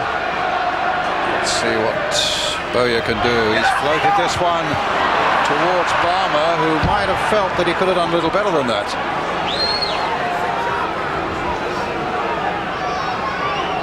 Let's have a word with one of the Palace coaches, Peter Nicholas. Peter, what do you make of it from the Palace bench? Reasonably satisfied? Yeah, at the moment, we're satisfied. We're trying to get pushed forward as much as we can. We've had one or two good crosses that we should be on the end of, but at the moment, quite satisfied. But we are looking to win the game, and we'll keep pushing until obviously the final whistle. What about that substitution? A straight swap? Yeah, straight swap. We had young McKenzie. He's worked very hard today, and he's worked and as I say, it's just a straight swap with Doug Freedman come on the left and Bruce Dyer go on the right hand side. But the match still can be won from your point of view. Yes, definitely. As I say, we'll keep going to the final whistle. We're looking for 3 points, and we'll have to wait and see. Thank you. Here's Mortimer. Robinson's shot, and Martyn down well behind it. Again, another good run from the centre of midfield by Mortimer. Will set up the chance. And as I say, Charlton have come into the game a lot better in the second half, but Palace must be overall quite pleased considering the position they're in and they're away from home.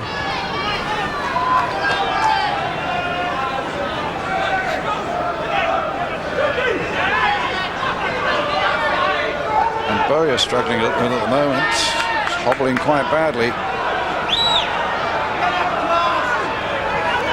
Actually has come in for a bit of treatment today. He's given quite a few tackles.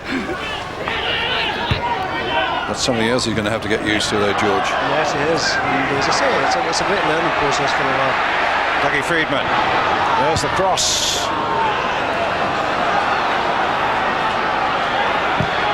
It's James Stuart, the valuable header. Came in for some treatment there, that time from Davies, who claims he went for the ball. Yellow card.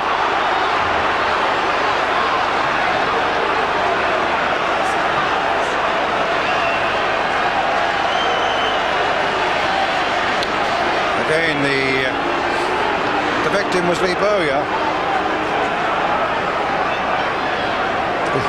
There's the feet were high there. I think unfortunately Davies already committed himself to the challenge with the boot, but it definitely looked worse than what it was.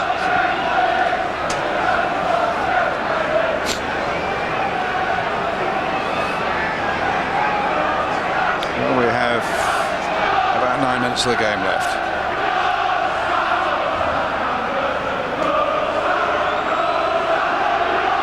And you're thinking about man of the match, George, are you? Yeah, you don't have to name him for really another 5 minutes or so yet. I think even the referee was coming into contention. I mean, okay, he's had to book a few players recently, and I think rightly so. But I mean, I've been quite impressed with the referee, the way he's handled the whole situation, and especially a derby match. Oh, he's got some nice marks there, yeah.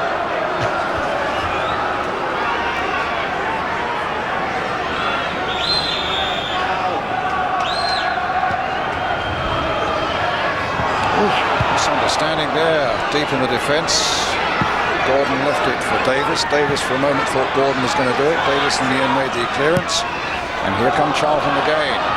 Leaburn getting in there. And will it come for Whyte? And here's Nigel Martyn having his shirt pulled by David Whyte, but still getting the ball clear. Panic stations for a moment there in the Palace defence. Humphrey. Roberts away. Up towards Taylor. Brown winning it in the air. There's Pitcher with a cushion header, but it didn't fall kindly for Ray Houghton. Mortimer. Humphrey. And again, Houghton gets it away. Bowyer. Bowyer again. Bowyer again. Balmer.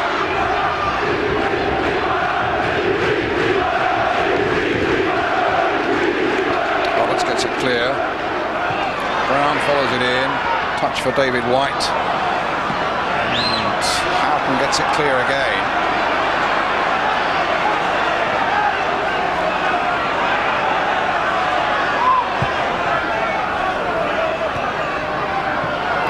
Mortimer shrugs off Houghton that time, but it was a foul and a free kick to Palace.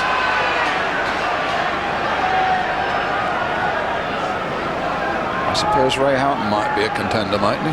Yeah, it has been very difficult, but the first half I think Palace actually controlled the midfield through Houghton and Pitcher, but the longer the games went on, Mortimer and young Bowers come into the game a lot more, yes. and especially making some very good runs. Dyer. Oh, Dyer! Right in there. Well, that has been the chance of the match. There's not been many, but that has been the one. I can't think what Balmer was thinking about. Balmer suddenly let it go and Dyer was in behind him.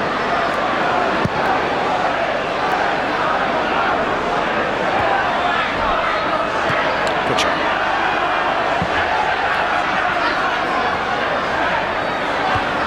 Humphrey. Bowyer. He's played a decent ball there. So Leaburn couldn't make anything of it. But they get a corner, Charlton.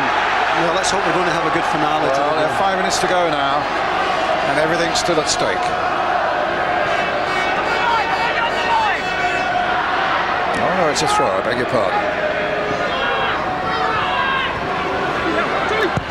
Whyte with a cross that's gone behind. Leaburn is there. It's a goal kick.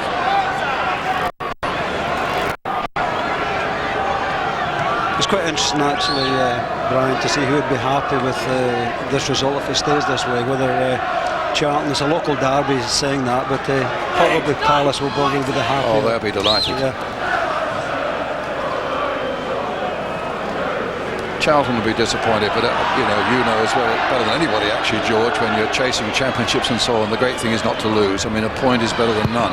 That's true. As I say, expectations, when you're going second, you're scoring lots of goals, and I think everybody come along here today expecting them just to automatically beat Palace, and it doesn't work out that way. And as you rightly said, the main thing is to avoid defeat when things are not going too well for you.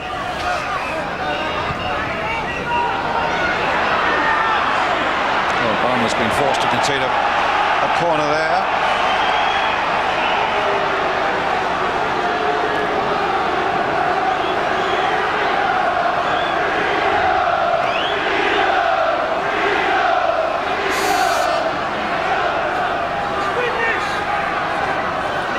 Salmon waits. Here comes the corner.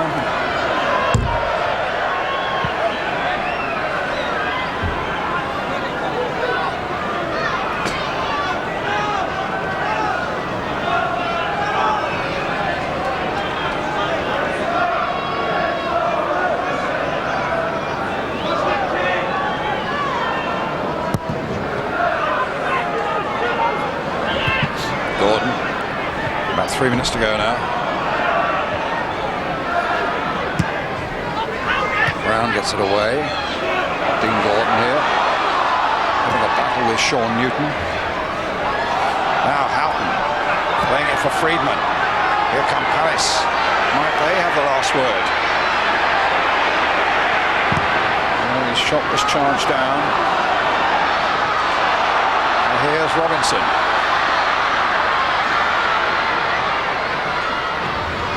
Stuart.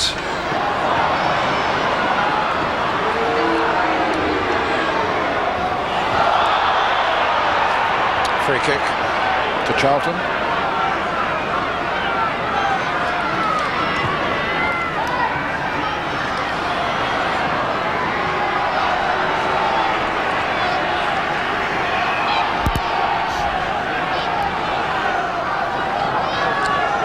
Edworthy with the throw for Crystal Palace. Certainly been very prominent, Edworthy, in so many of Palace's breaks, particularly in that first half down that right-hand side. But here's Balmer playing it for Bowyer. And cut out again by Houghton. Hit long by him. Dyer's chasing it, but Steve Brown is there. Cooley just lobbing the ball for Humphrey. Down the line again towards David Whyte. Andy Roberts. Banged away by Martyn. I think both sets of defences actually have done very well today, especially the centre-backs. I think Dale Gordon had a good, solid game, but they've not really had a lot of problems. I mean, I think the forwards have played right into their hands, and as I say, both sets of defences have played nice and steady. So your man of the match would be? A difficult one, because I don't think anybody's been so outstanding today, and I think because of this first half performance, Edworthy getting down the right flank and causing a lot of problems to Charlton, probably just gets the vote today. Okay, Mark Edworthy, once of Plymouth Argyle, Bristol Rovers. No, I beg your pardon, Plymouth Argyle, 23 years old. Never scored for Crystal Palace. He's picked up the man of the match award from George Gale.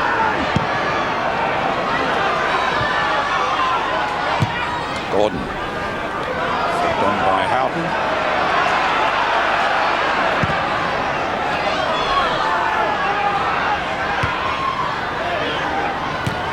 Bowyer.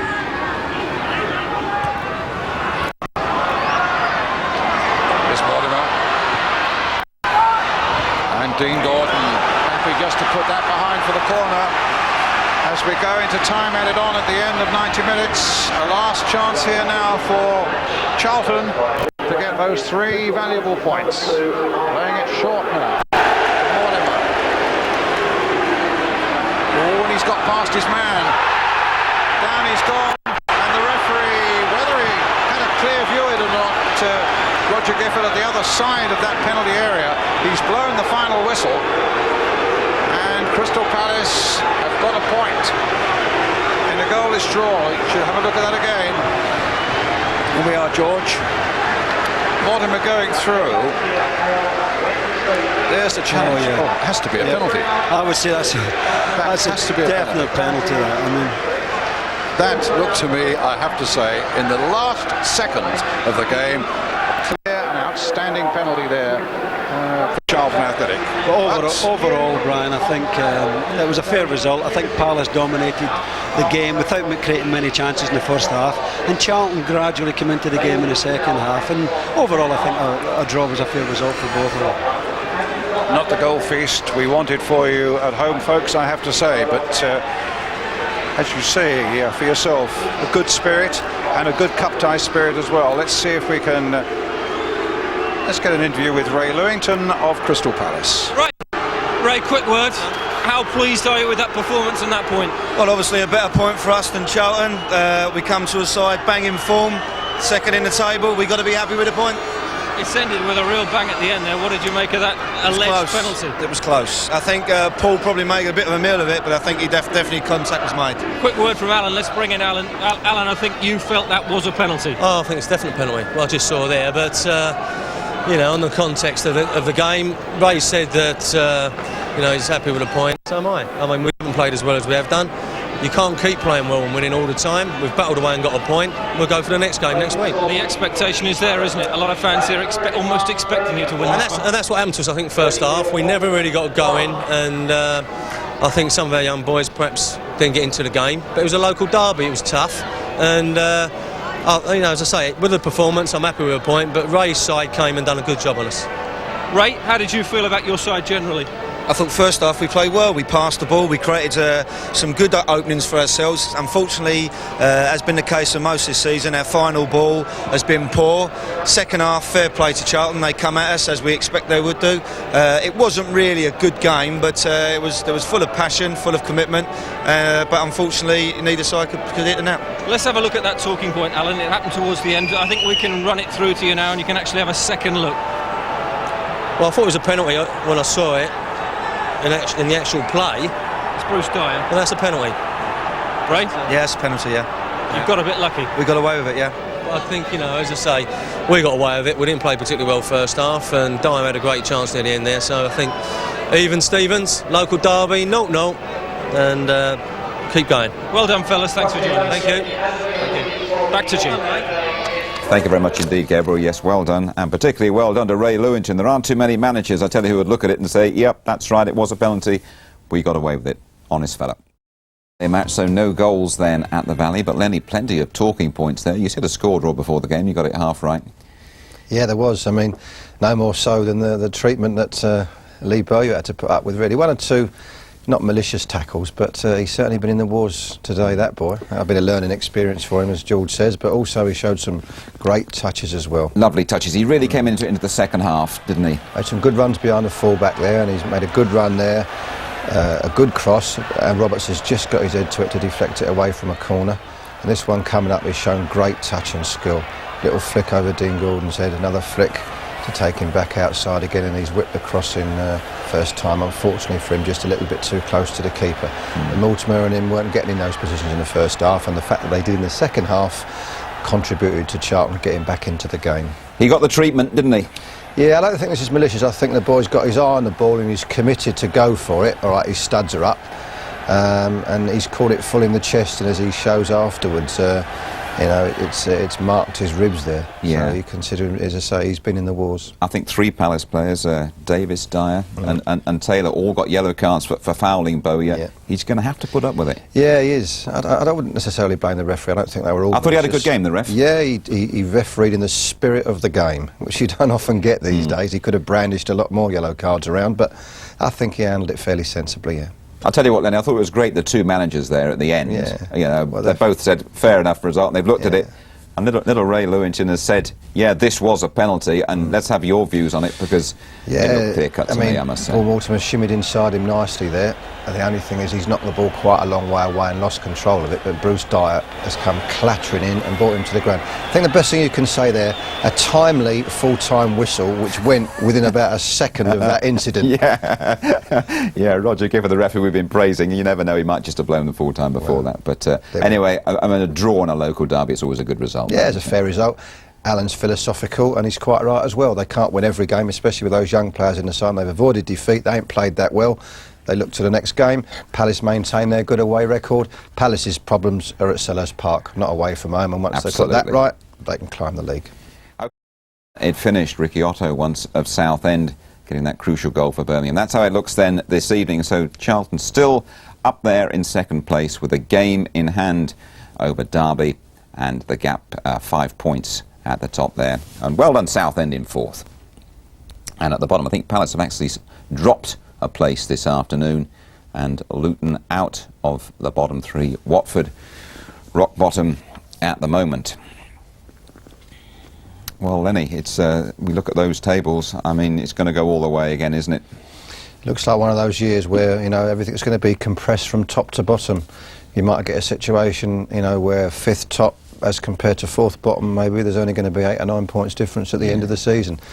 So there's going to be a big scramble at the bottom and another scramble to get in the playoffs, and hardly any team is not going to be involved in one or the other. You've been there before, you've been round the relegation block. And in the playoffs and in the promotion block as well. Oh yes, but what's the crucial factor from a manager's point of view in that situation? Keep the pressure off the players. Managers get all the credit and all the blame these days, which is wrong, but it's the way of the world. But the greatest thing in that situation is to get the pressure off the players and get them to get out there and perform to the best of their ability without letting the fear and the tension of occasions get to them. And how do you personally keep the pressure off yourself in that situation if you're saying to the mea culpa, blame me all the time? Well, that's where your temperament comes into it, really. I think that's an important quality of a manager, temperament. And, you know, if you can't be seen to be conveying your fears and worries to them, because if they see you uptight and paranoid about things, they'll pick it up, and then you'll have a problem. What's the difference from Luton's point of view, staying up as opposed to going down? Massive difference. I mean, obviously there's going to be considerably more TV money next year. And see, if you're a big club like Sheffield United and you get relegated and you're top of the league, top of the second division next year, you get in big crowds, it's easier to get back up like Birmingham City did. But if you're a club the size of Luton and you go down, unless you come straight back up, if you're not careful, you'll get stuck in a rut and you'll stay small and then you'll never get out of it. What about one of your players said, what is all this about this, we'll go down and consolidate and come back up stronger? Well, I don't know about that. I mean, you know, I've just come from the second division and I've got no particular wish to go back there with Luton. But if we carry on like we are, please God that we'll stay in the first. Charlton good enough for the Premiership finally? I think so. I think, you know, they've done ever so well. I'd just be a little bit worried that 2 or 3 years ago they got to the quarter-final of the Cup, lost to Manchester United, and then slipped away in the last third of the season. Let's hope that doesn't happen again, because they deserve it, and Alan Kirbysley deserves it as well. Indeed they do. Lenny, thanks a lot. Enjoyed your company. Right, next Sunday, first leg of the Coca-Cola Cup semi-final, Birmingham Leeds. The whole match is live from St Andrews. Be sure to join Bob Wilson at 3:30. Wednesday week, Arsenal against the Villa, the other semi-final, and that is an 8 o'clock start, and it's live, of course, from Highbury. OK then, defences rule at the Valley this afternoon. Another day in football's learning curve, though, for the young men of Charlton, particularly the brilliant teenager in midfield, Lee Bowyer. From us all on the Sunday Match, good afternoon.